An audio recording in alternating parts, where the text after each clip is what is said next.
I just want people, like, when they think of, like, Crew Wakley, I want them to think of, like, game-winning pick at Baylor, flying around hitting people, like, knocking dudes out of the game at Kansas State. Like, I want them to think of that part. You know what I'm saying? I don't want them to worry about all the other stuff. Hello and welcome to the Aptive Podcast Studio. This is the Loyal Cougars Podcast, and today we have an awesome guest with us, Crew Wakley, former BYU defensive back, current Purdue Boilermaker, joining us now. And Crew, from what I understand, you're already in Indiana. Is that correct? Yeah. Yes, sir. So how's life at Purdue?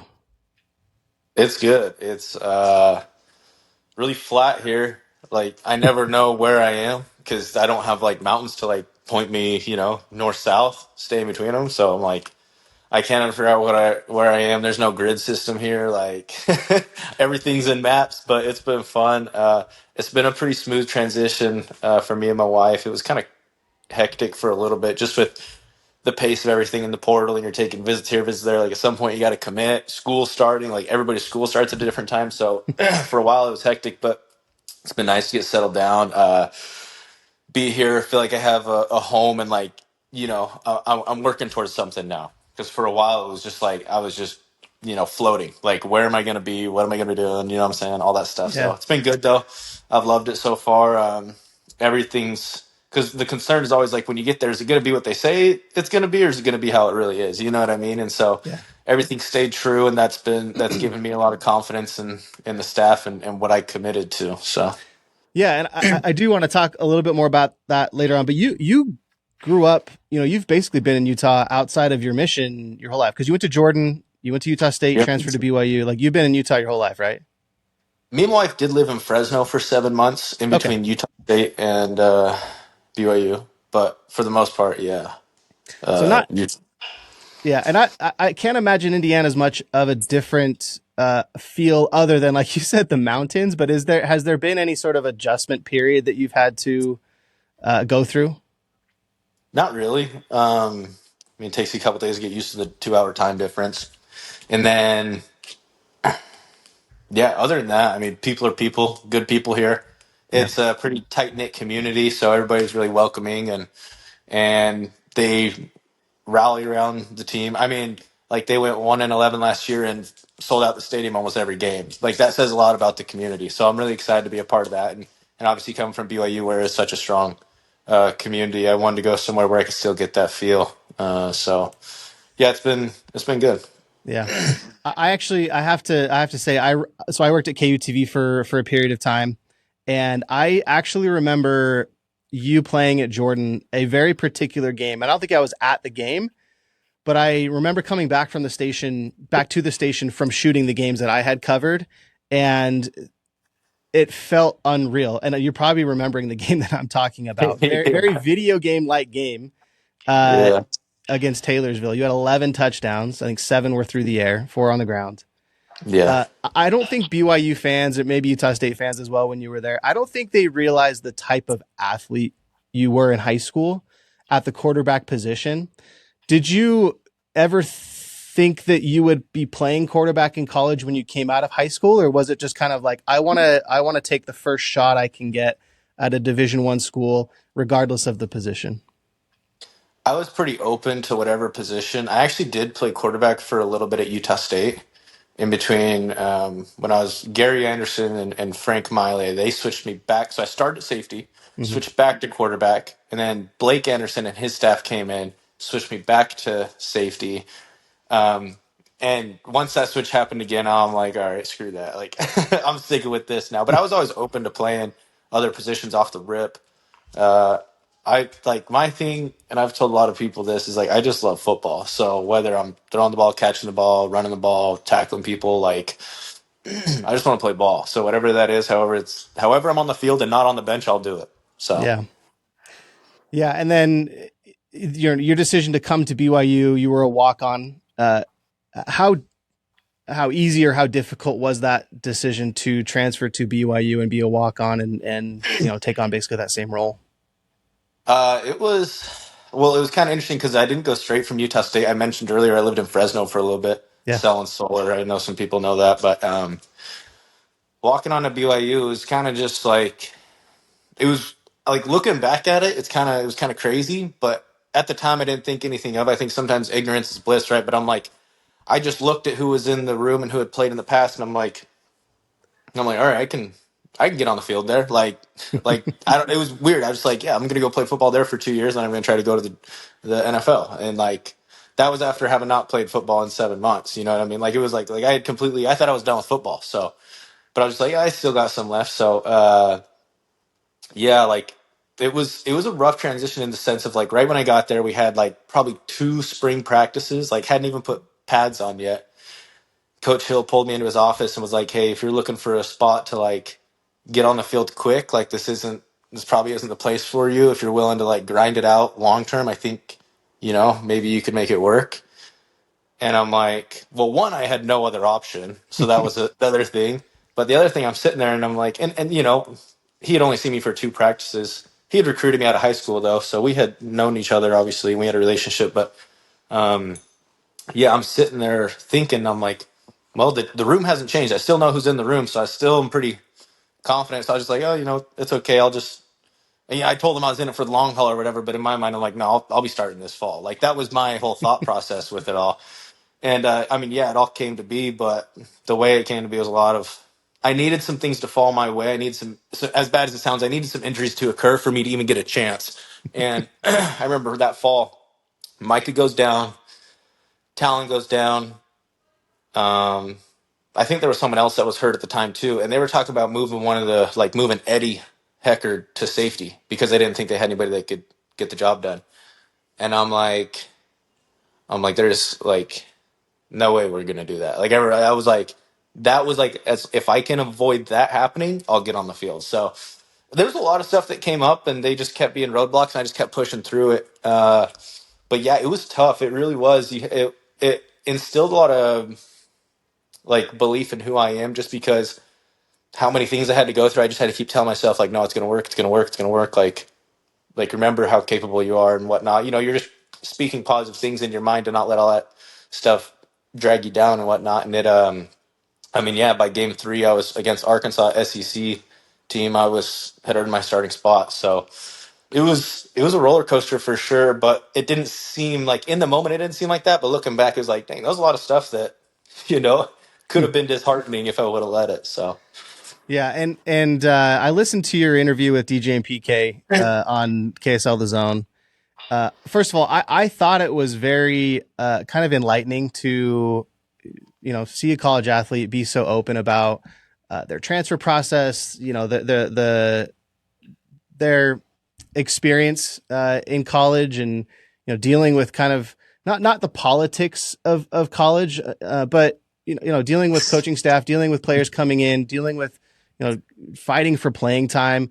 I think fans kind of realize that's a possibility, but they don't really understand the extent to which it affects players.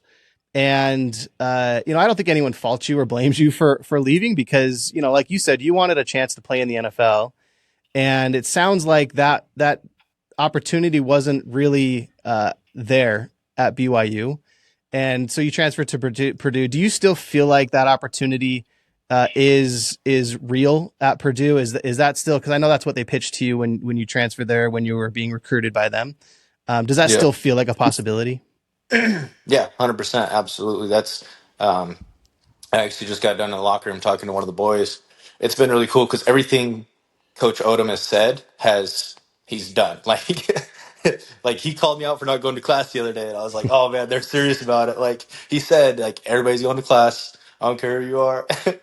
And I'm not a big class guy, and I didn't go. And he called me out. I'd wake up with the text, "Hey, you missed class, yada yada." And I'm like, okay, this dude's serious. So he stayed true to his word and everything, and that's given me a lot of confidence in the other stuff. But yeah, it was going into it. Everybody says the right stuff, right? All the recruiters who go to all these schools, oh yeah, we do this, we do that, we have the best culture, and it's like you gotta sift through who's really about it and who's just talking it. So my whole thing was like, yeah, I need to go somewhere where like my goal is I got 1 year, and then I'm trying to go to the NFL. So who can give me the best shot of getting drafted? That was my whole thing, and it came down to it looked like it was going to be Purdue, and I still do believe that Purdue is the best opportunity for me. This episode is brought to you by Aptiv. Aptiv believes that every home should be enjoyed. They tailor their pest control treatment plans to target pests when and where they're most active. Plus, if you see pest activity between treatments, Aptiv will return to take care of the problem at no additional cost. It's their way of making sure every customer is satisfied and every pest is controlled. If pests stay away, Aptiv is why. Visit goaptiv.com/loyal cougars or call 844-966-4787 and mention this promo to get your initial treatment for just $29. That's goaptiv.com/loyal cougars or call 844-966-4787. Get home field advantage with Aptiv. Why should you have to choose between style and repping your team? Wooden Grail is bridging the gap between modern fashion and college fandom. Their hats and apparel are made with premium materials like suede and corduroy, featuring bold, unique designs that let you show off your team pride without sacrificing your look. Whether you're at the game or on the town, Wooden Grail lets you do both. Check them out at woodengrail.com and step up your fan game. Use code CougarBoard for free shipping on any order.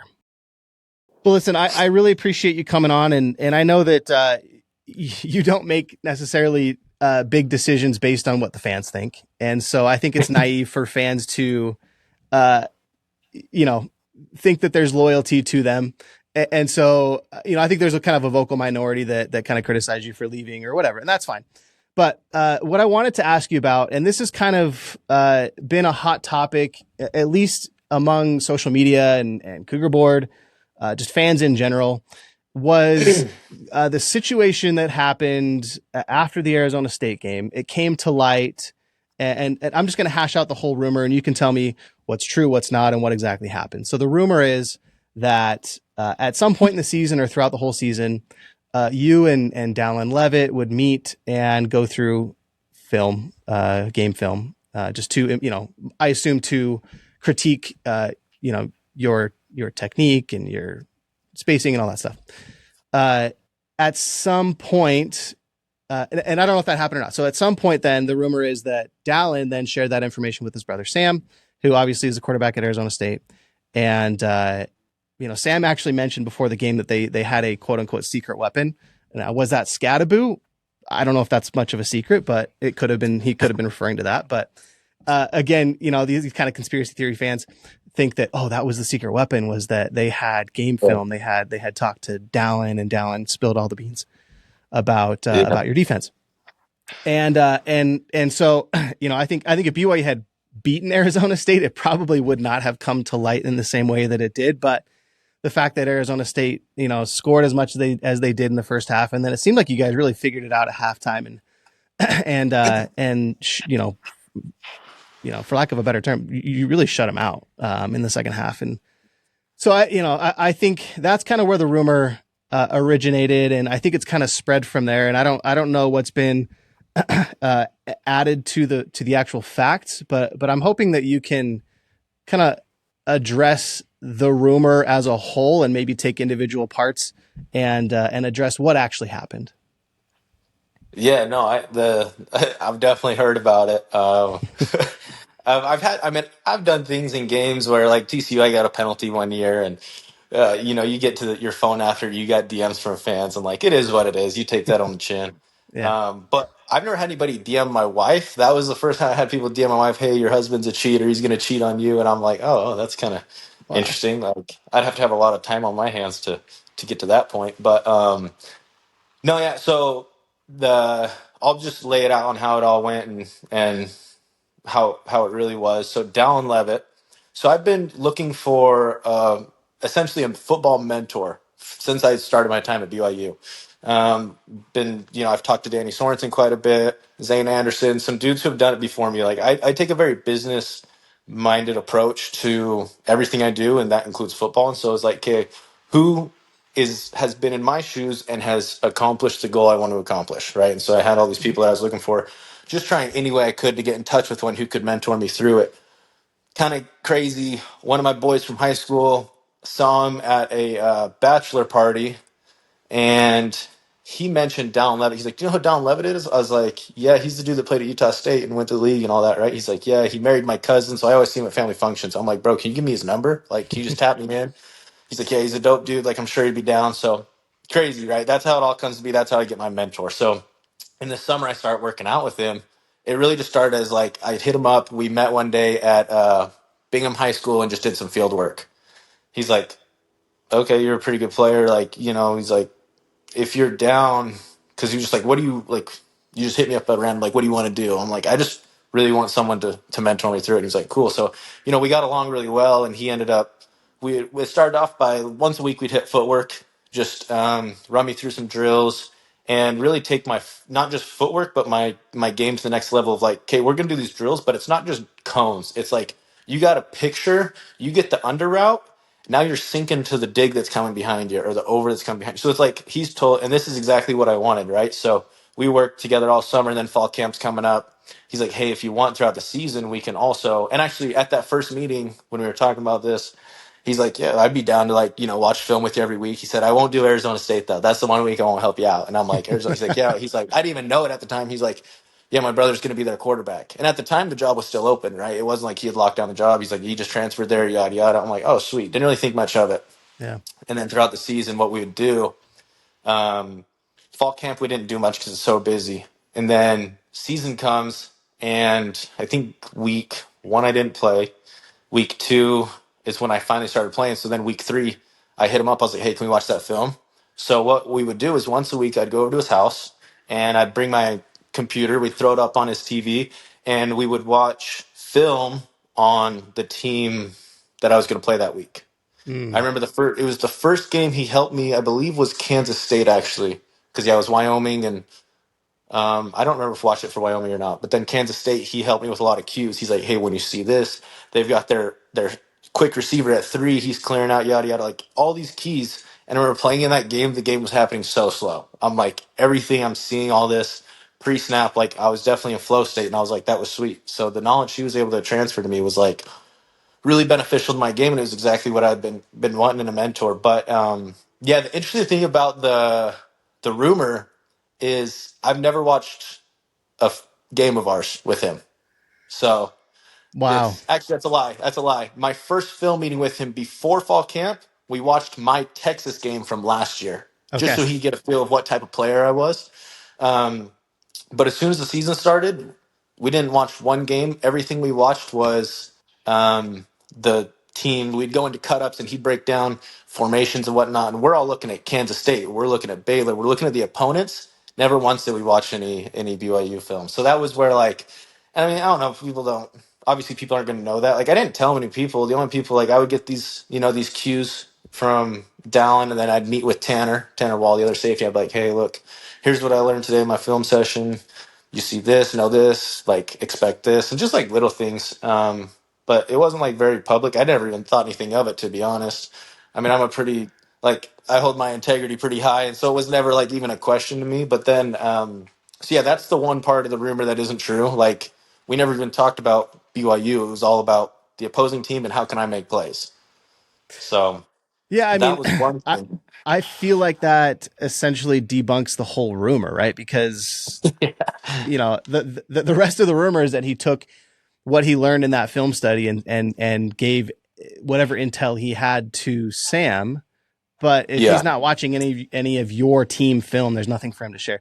By the way, and you'll know better than me about this, but it feels like you guys already have game film of your opponent, right? Like that's what you and Dallin are looking at. You're looking at your opponent's Yeah. game film. So Yeah. So I mean, it feels like even if he had access to game film of your defense, Sam would already have that, right? I mean, am I mistaken in assuming that? no, I can drive over to Purdue right now or BYU. It's all the same, universal. There's a system where you can plug in any game from any team, and you can pull up any game in college football all the way back to like 2000, like 10 or some weird stuff. Like there, everybody has access to every game, every angle of every play. Like it's I was gonna no, Yeah, I was gonna say everybody's got that it's already. all 22 stuff, right? It's not what you see on a TV broadcast. This is like Yeah, yeah. specifically for watching game film. Yeah, you've got your back view, you've got your front view, your side view, like yeah, you've got over the top, like you've got everything you need for tips and tricks. Like, eh, yeah. So that part doesn't make any sense. Another part of the rumor that was kind of being spread was I was I was mad that I had lost my starting spot to Raider, and so I was trying. I wanted the team to lose, Yeah. which I there was the whole game. I was ready. I was unsure if I was going to play or not. Like I didn't know if I was going to play until like after the game. I was like, okay, like it was like, hey, be ready if we need you. So to go to the Big 12 championship, that's a once in a lifetime opportunity. Yeah, probably wouldn't be that spiteful because not only did I not lose my starting spot, I was injured for the game. But Mm. yeah, that part doesn't really make sense to me. That's another part that I heard. Yeah. Looking to get your brand in front of BYU's most engaged fans? The Loyal Cougars Podcast and Cougar Board are your perfect match. Cougar Board is the largest online community of BYU fans with thousands of posts every day. The Loyal Cougars Podcast is the official podcast of Cougar Board, and we have sponsorship opportunities available for both the podcast and the site. Contact us at sponsorships@loyalcougars.com, and we'll help your message hit home with the Cougar faithful. Again, that's sponsorships@loyalcougars.com.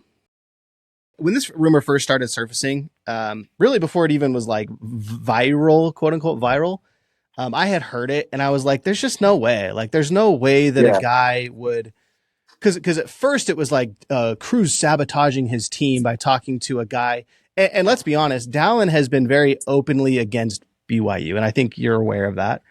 Mm-hmm. And so I think that kind of poured gasoline on the fire was the fact that you had talked to, you'd been meeting with Dallin specifically. Right. But I never, even from the very beginning, I never felt like you were intentionally trying to sabotage the team, right? Because like Right. those are your guys. Like I think anyone that's played in a sport and in a team sport, like you just don't do that. Right. It's kind of just like this unwritten rule. I think at worst, it felt like to me, and this is again at the time, assuming that you guys were watching BYU film. At worst, it felt like maybe you were being naive, or you were just not considering the fact that Dallin had so much kind of animosity against BYU, Right. and just you were just kind of in it to improve yourself, and just kind of ignore the fact that Dallin's feelings about BYU.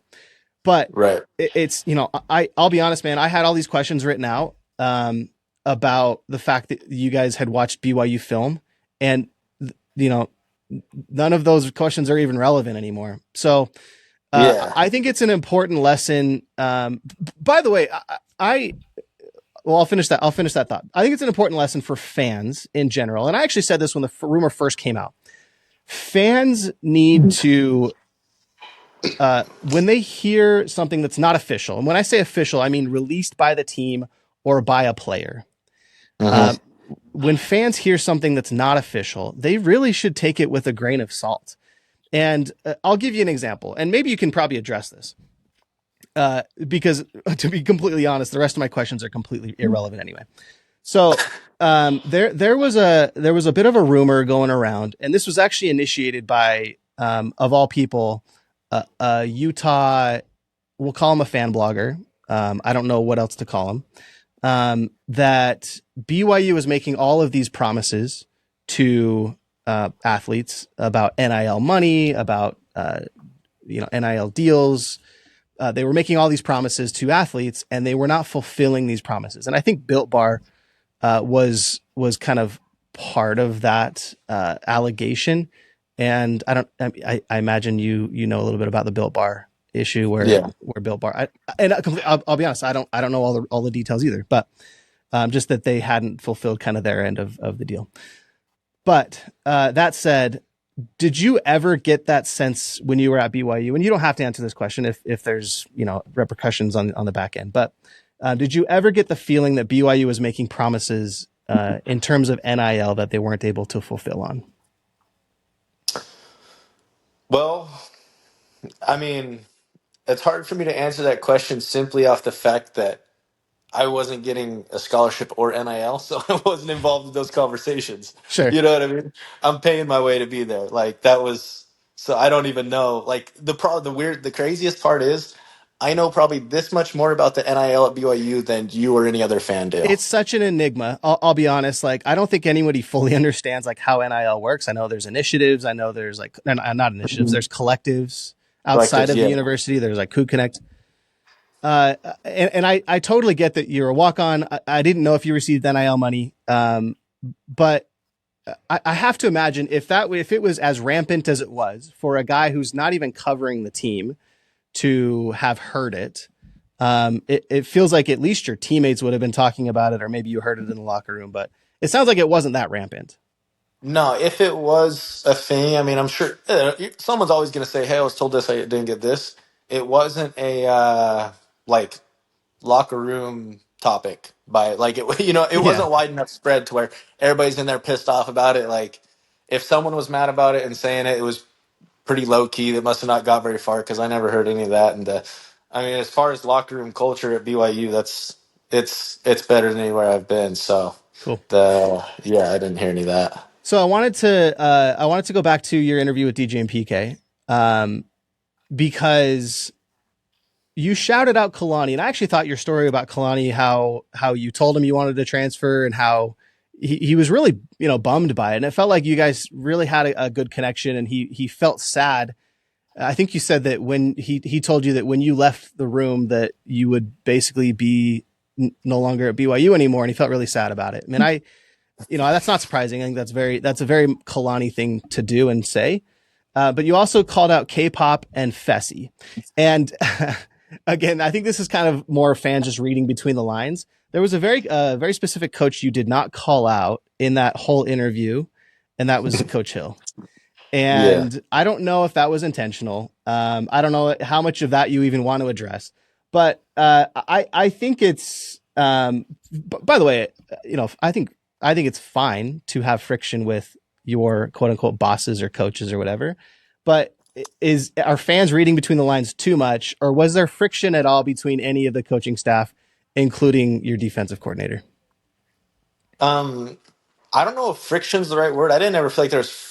I don't know, maybe friction. I don't know. I just felt like it was more just a agree to disagree. You know Yeah. what I mean? And so I'm very appreciative of Coach Hill and the like. As if you asked me about a defensive coordinator in the country, and like there wasn't one time where I went into a game and was like didn't trust either the goals he had set for us or the way he was going to call the game. Like very few times ever was there a call that I was like, I don't know about this. I think there was one time I remember he called cover zero, and it was like the end of the half, and I was kind of like, oh crap! Like I just bailed deep. Like the dude, as far as a defense coordinator, he's top of the top. He is so smart, very well. Like the way he like gets what he's trying to accomplish across to the team is very. I think he does a really good job of that. Like everybody's on the same page. I guess is what I'm trying to say as far as what we're trying to accomplish going into a game. It was just, I mean, obviously, you can imagine if I'm not on scholarship, that he was my position coach and my coordinator, and I think he had a lot of control over that, and a lot of it was he had told me to. He's like, you do deserve to be on scholarship. It's hard with the situation and the numbers because he came into a situation where there was a lot of kids on scholarship that probably shouldn't have been, Yeah. so there wasn't a lot of control he had. Do I feel like he could have done more for me if he wanted me? Absolutely. You know what I mean? Like if you're starting safety leaves and there isn't really much of a fight to keep him, you know what I mean? Like that kind of says what it needs to. But I don't really have any bad blood with anybody. I'm appreciative of everybody there and all they did to get me here. I look at it as a learning and a growth opportunity. Sometimes you just people have different opinions on things, and that is what it is. It doesn't mean they're a bad person. Doesn't mean you hate them. It's just what's best for me. If you were at um, if you're, I always try to relay this back to like if you were employee at a company, don't look at it as a football situation. Look at it as employee as a company at a company.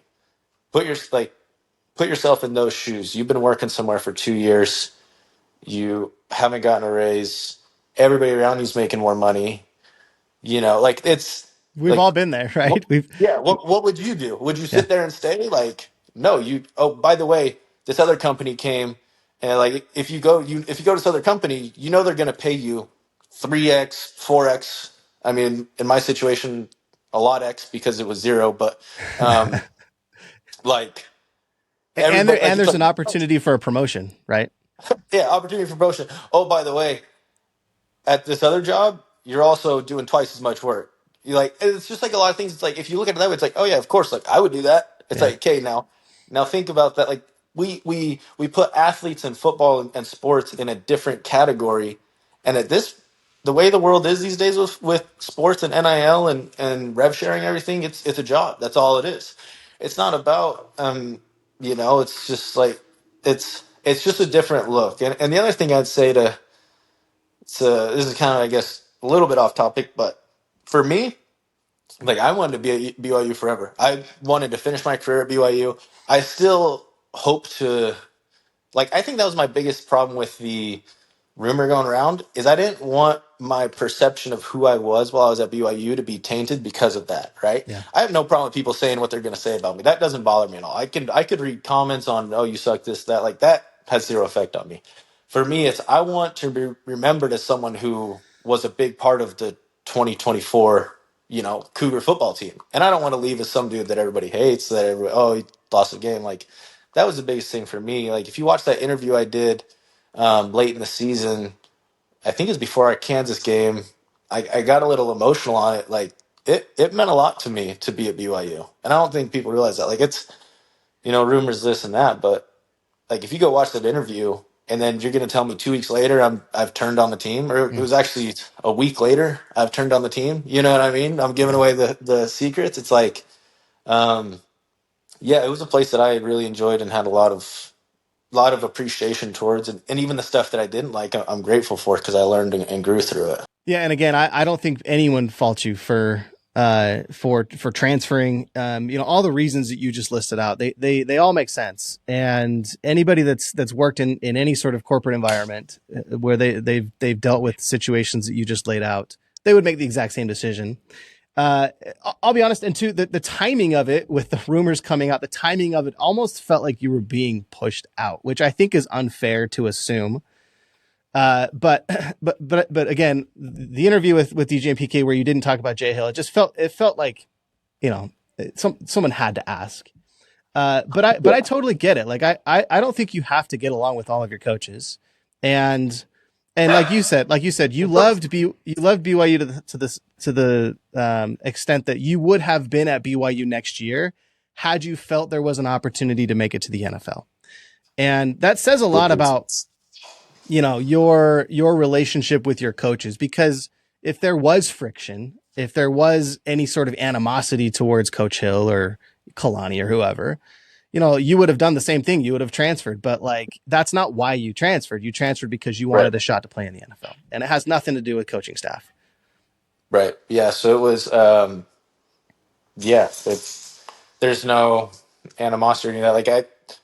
I want Purdue to win the national championship this year. If it isn't Purdue, I want it to be BYU. Like, Yeah. all my, those are all my boys still. I still talk to a bunch of them on a daily basis. So it's not like there's Yeah. not bad feelings towards the team, towards the coaches, anything. It was just really came down to it was just a business decision of what's best for me and what's going to give me the best opportunity. And that was that. Whether I got along with people or didn't get along with people, if that would have been BYU, I would have stayed at BYU, but it just wasn't.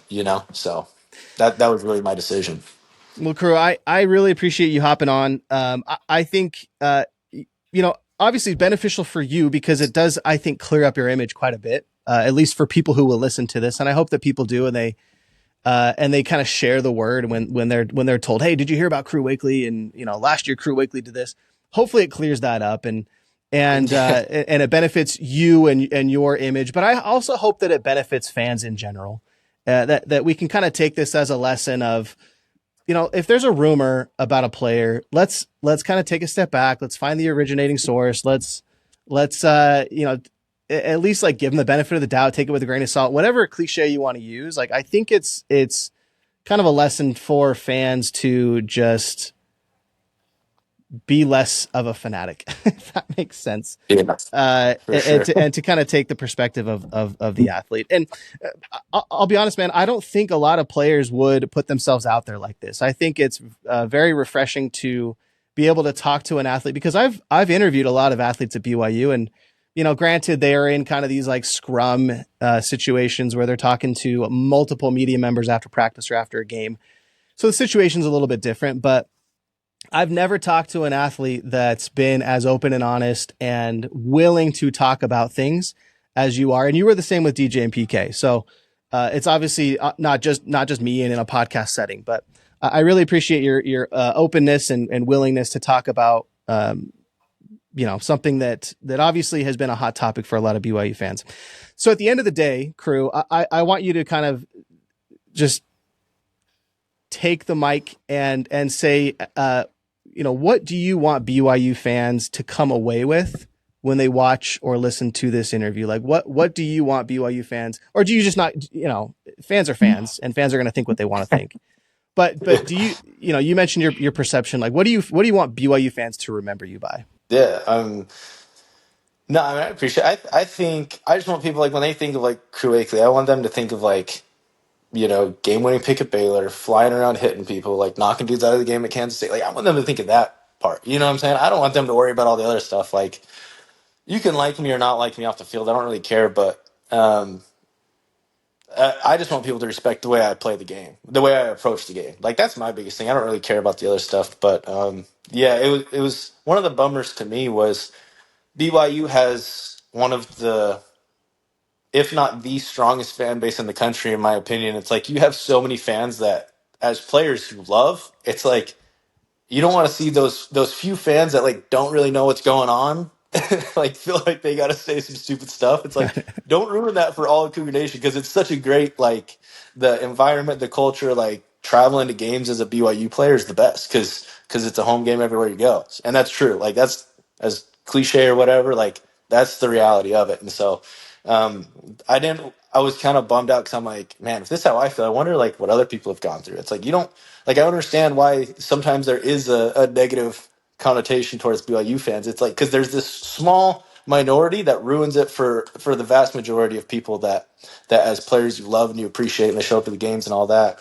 But yeah, I've just been very appreciative of my time at BYU, and I don't have any bad blood towards anybody. And I hope to, me and my wife have talked about this. It's like, when I'm done playing ball, like, I was at Utah State, I was at BYU, and now I'm at Purdue. It's like, where do you claim afterwards? And for me, I think, obviously I'm very optimistic about my time here at Purdue, and I'll graduate from Purdue, so that'll always be my alum. But I want to be a part of the BYU, I don't know, community for, I've made a lot of good friends, and I hope that carries out throughout the rest of my life, whether I finish my career there or not. I want to be, that was where my career really started, in my opinion, and where it really took off. So it means a lot to me to have played there, and I hope that everybody can respect what I did there, regardless of anything else. So, all right, man. Well, I hope you get that. I hope that fans remember you for what you did on the field, and not for the rumors that happened off of the field. And for those that did DM Crew and or his wife, you can DM me, don't DM my wife. Yeah, don't DM his wife, but you owe Crew an apology. So I assume your DMs are open if you're getting DMs. So yeah, DMs are open. If you're one of those fans, DM Crew an apology, and maybe he'll forgive you. But that'll do it for us. Thanks, Crew, for joining. Again, I really appreciate it. I think it's very refreshing, and hopefully you can have success in Purdue. We're going to be rooting you on. Hopefully you make it to the NFL and have a long professional career. Awesome. Appreciate it. Thank you, Jake. Okay, that's Crew Wakley. This is the Loyal Cougars Podcast.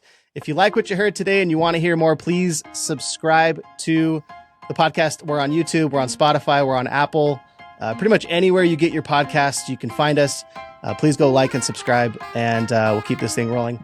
That'll do it for us today. I'm your host, Jake Edmonds. Again, Crew Wakley was our guest today. We'll see you next week.